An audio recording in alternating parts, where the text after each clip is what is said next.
waaw baax na Madiambal dañ ciy desandi parce que on va parler des tweets de Madiambal les mots qu'il a écrits te mot bu nekk nag am na sensam mais ñun balaa ñuy dem ci les textes qu'il a écrits pour renseigner aux Sénégalais il a parlé de il va venir faire face à ses responsabilités il se prépare balaa ñu dem foofu sax damay jàdd tuuti ci ordonnance de mandat d'arrêt bi nga xamante ni émise nañ ko ñi ko fës def wala ñi ko bind muy pôle judiciaire financier contre Madiambal Diagne daal dinañ koy notifier ñi nga xamante ni ñoo di Interpol te siège bi nekk ca DIC bu dee fii ci Sénégal la cun foofu loolu bu xasee ba am ci procédure judiciaire lan moo ci mën a topp. xam nga damaa gis Madiambal quand il écrit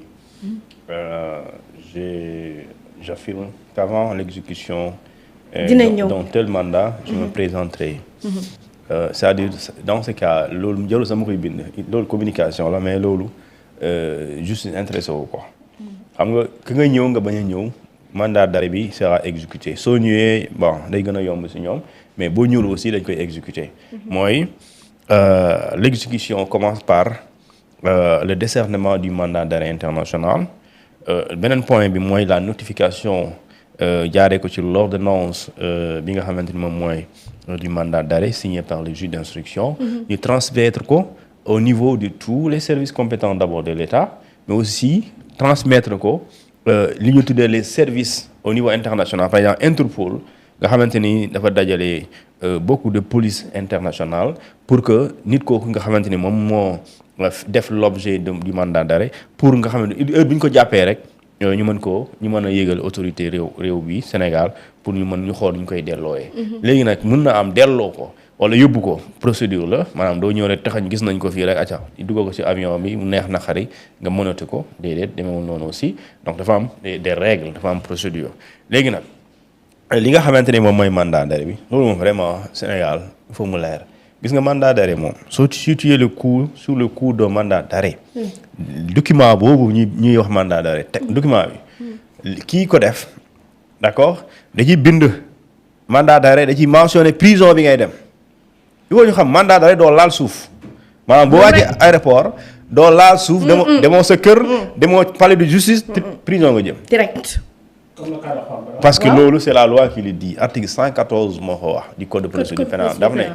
le mandat d'arrêt est l'ordre donné par le juge d'accord à la force publique de rechercher l'inculpé et une fois ñu jàpp ko de l'amener dans la prison indiquée dans le mandat d'arrêt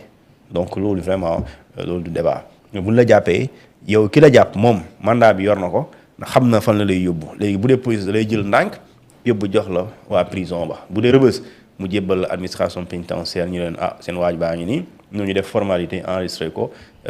ñu xool juge bi kan la koy déglu kan la koy woo. mais dans tous les cas même bu dee da ngay dem 1 heure de temps ci prison bi nga dem ci juge bi waaye amul possibilité dem ci commissariat wala brigade wala nga dem ci juge bi naan non ñëw naa déedéet yow booy teg sa tànk aéroport wala buñ la jàppee c'est fini julli tubaab. tu es en détention préventive et su boobaa da ngay dem ci kaso bi soo paree nag mën na la extraire yóbbu la ci kanamu juge bi mu def mandat d'amener wala ñu def déferment mais dans tous les cas soo ñëwee moom yaa xam loo foo jaar buñ la jàppee doo laal suuf. fee nga jëm kaso nga jëm. direct kaso nga jëm Madiambal Diagne a fait 2 tweets. tweet yi mi ngi ko def ci jamono gi ñu koy wëree ak jamono gi nga xamante ni leer na ko ni ab mandat d'arrêt international mi ngi ci ndoddam maintenant nous allons faire de la communication Thioune comme Bamba sont des journalistes ma fàttali leen wax ci Bamba nooy déggee yile kàddu balaa may ñëw ci Thioune.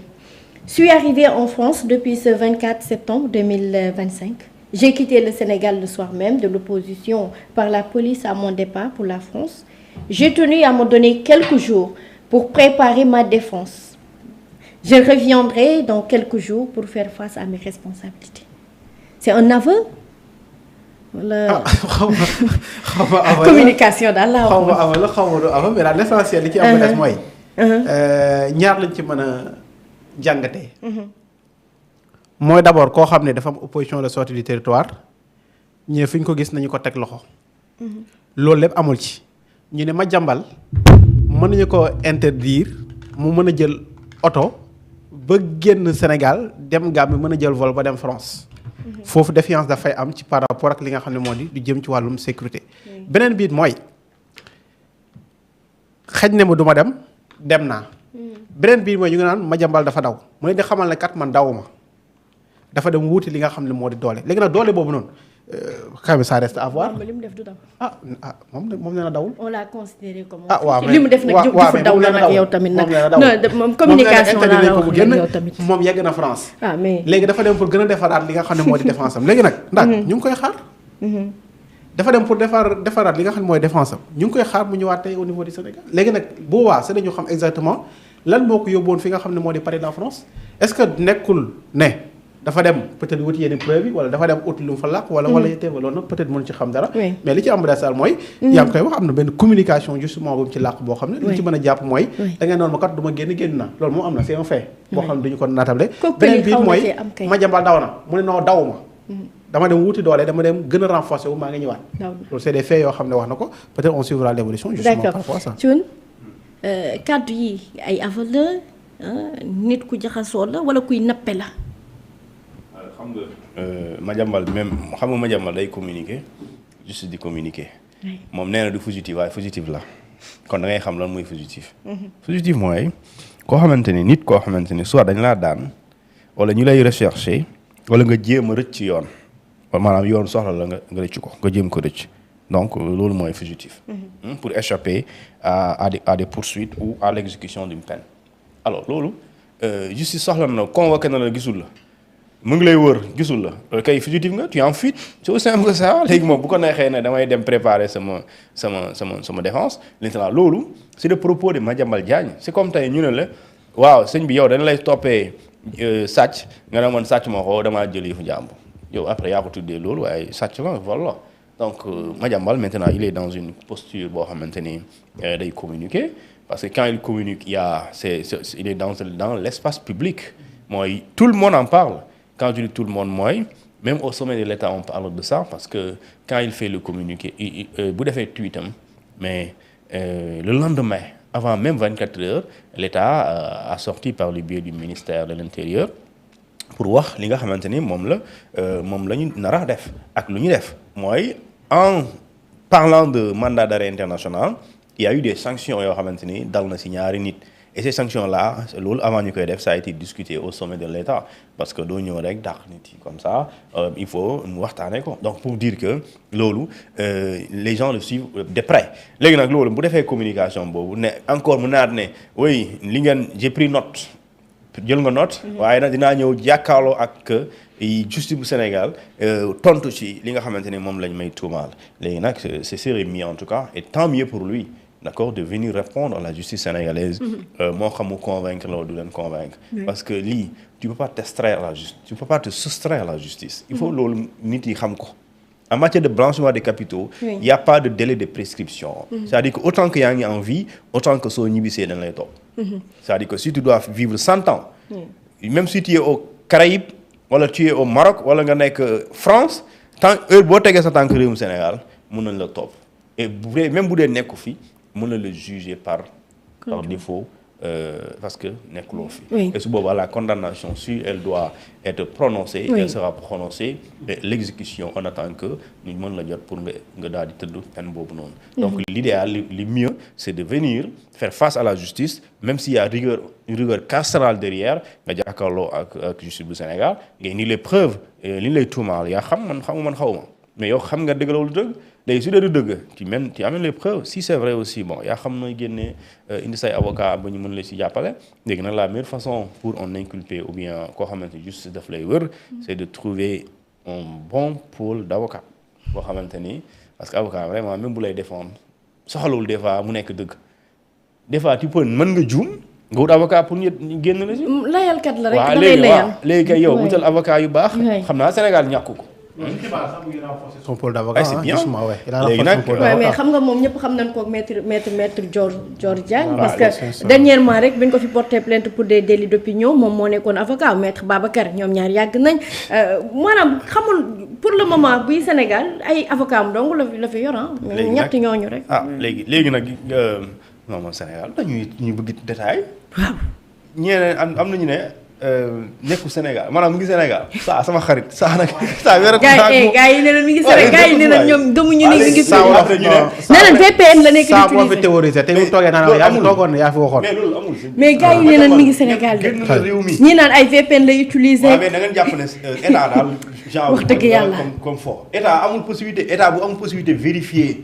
si telle personne après mu def communication ndax nekkul ci réew waaw vraiment kon y a un problème. L'État a tous les moyens, je dis, à sa disposition de vérifier si la personne mu ngi ci réew mi wala nekku fi.